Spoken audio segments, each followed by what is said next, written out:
তো এখন আমি যদি প্রশ্ন করি যে আপনাদের এভারেজ এজ কত, তা আপনারা বলবেন হয়তো 20 ইয়ার্স বা 25 এভারেজ।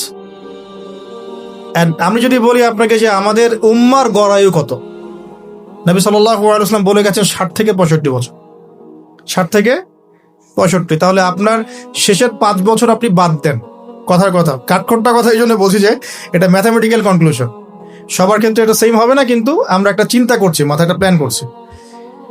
শেষের লাস্ট 5 ইয়ার্স আপনি কাট অফ করেন, ধরেন 60-র মধ্যে এখন 25 আপনার গড় এজ, 25 কাটেন, বাকি আছে কতটুকু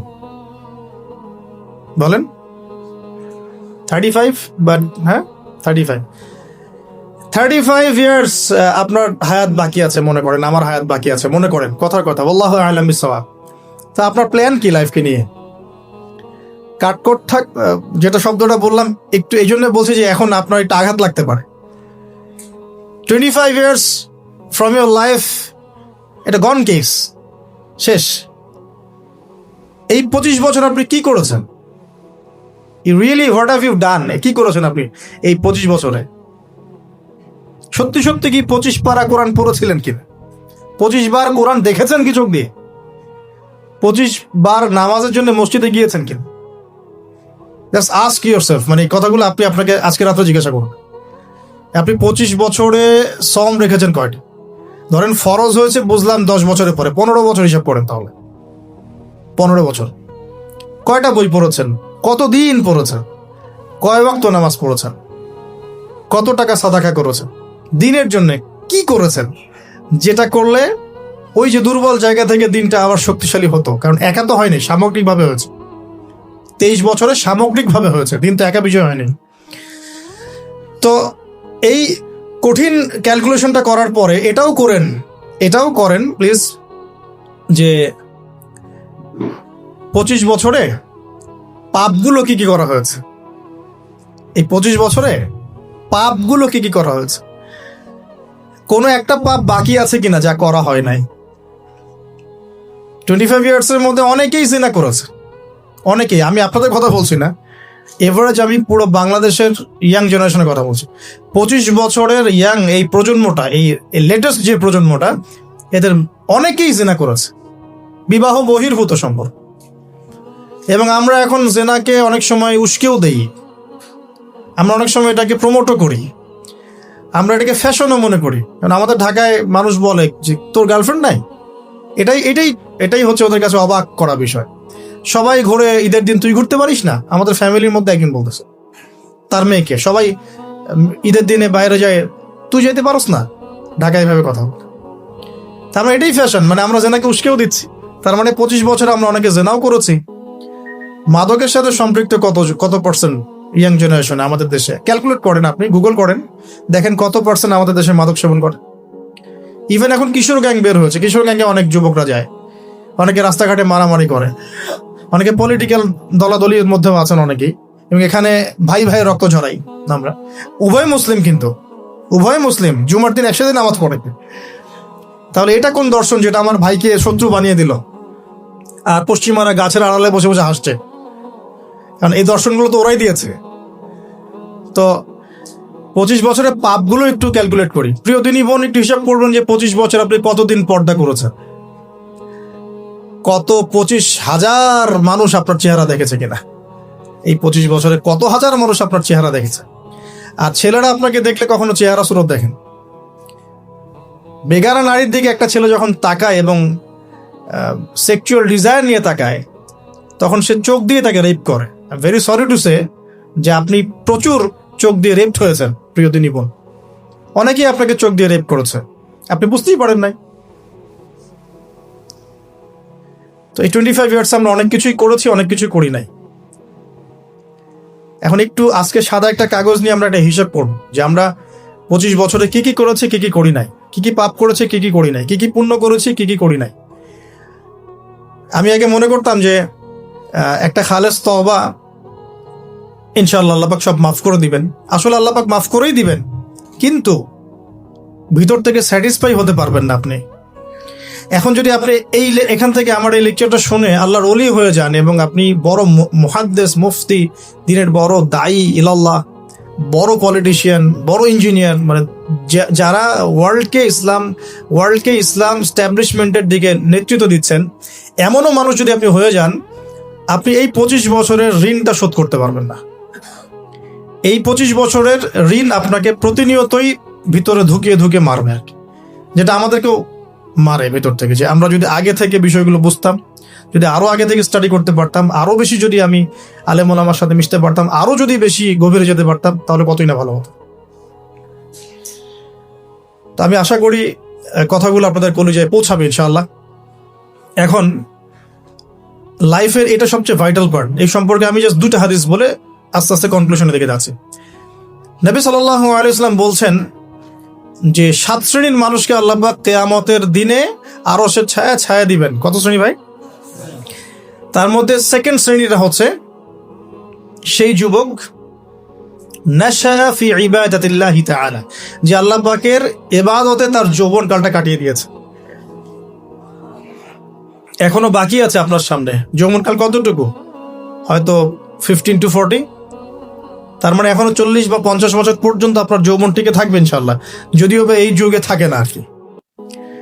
আমরা তো ফ্যান্টাসিতে ভুগি অনেক সময় 4টা বিয়ে। বাস্তবতা হচ্ছে এই যুগে একটাই ডিফিকাল্ট। একজনকে সন্তুষ্ট করাই কি ডিফিকাল্ট। এখন সেই যুগ না তো। আমরা তো হর্স রাইড করি না, আমরা তো এক্সারসাইজ করি না, আমরা তো এখন অনেকে খেলিও না, আমরা ফাস্ট ফুড খাই, আমরা হাইজেনিক খাবার খাই না, আমরা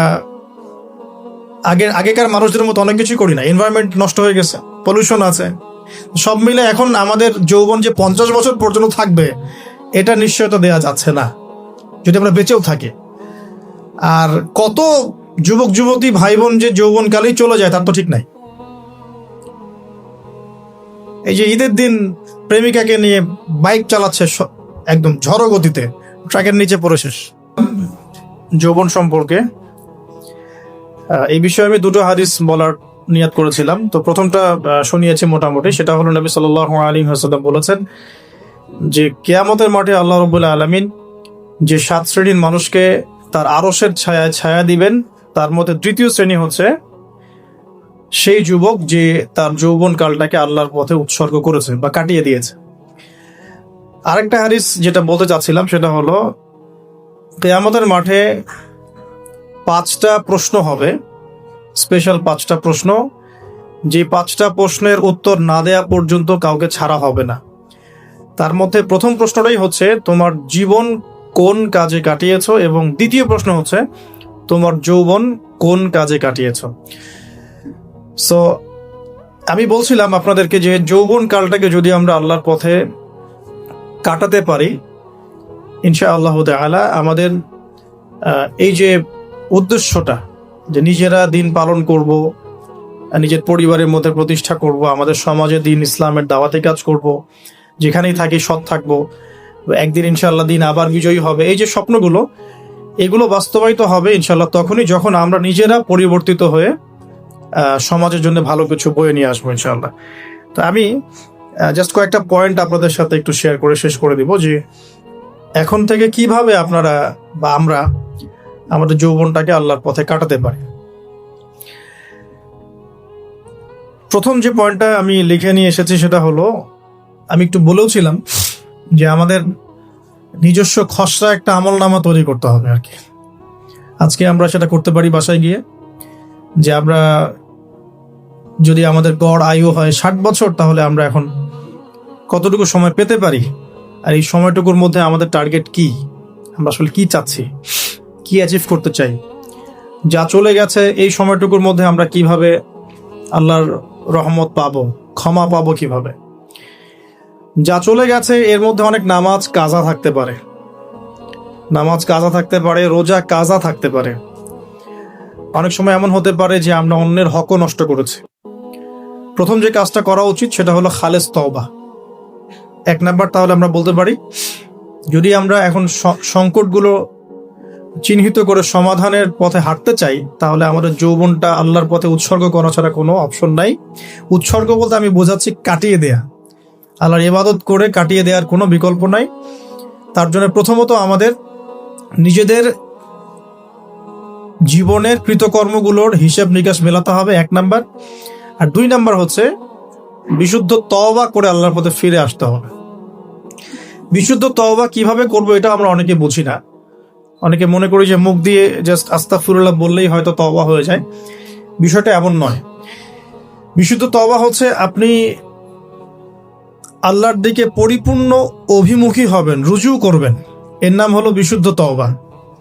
যে পাপগুলো করেছি এগুলোর জন্য ক্ষমা চাওয়া, এই পাপগুলো কোনোদিন করব না এরকম প্রত্যয় ব্যক্ত করা, আর যদি অন্যের সাথে সম্পৃক্ত কোনো হক থেকে থাকে সেটা ফেরত দেওয়া।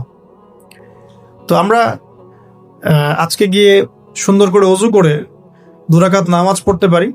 2 রাকাত নামাজ পড়ে আমরা আল্লাহকে বলতে পারি যে আস্তাগফিরুল্লাহাল্লাযী লা ইলাহা ইল্লা হুয়াল হাইয়ুল কাইয়্যুম ওয়া আতুবু ইলাইহি।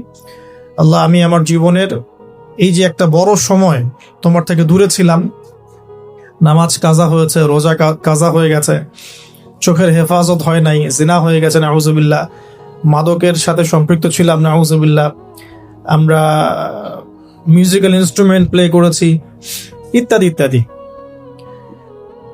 এগুলো থেকে আল্লাহ আমরা আজকে তোমার কাছে তওবা করছি, ক্ষমা চাচ্ছি এবং আগামী দিনগুলোতে তোমার হুকুম আহকাম মেনে চলার তৌফিক চাচ্ছি। 2টো জিনিস খুব প্রয়োজন, একটা হলো তৌফিক, একটা হলো দোয়া।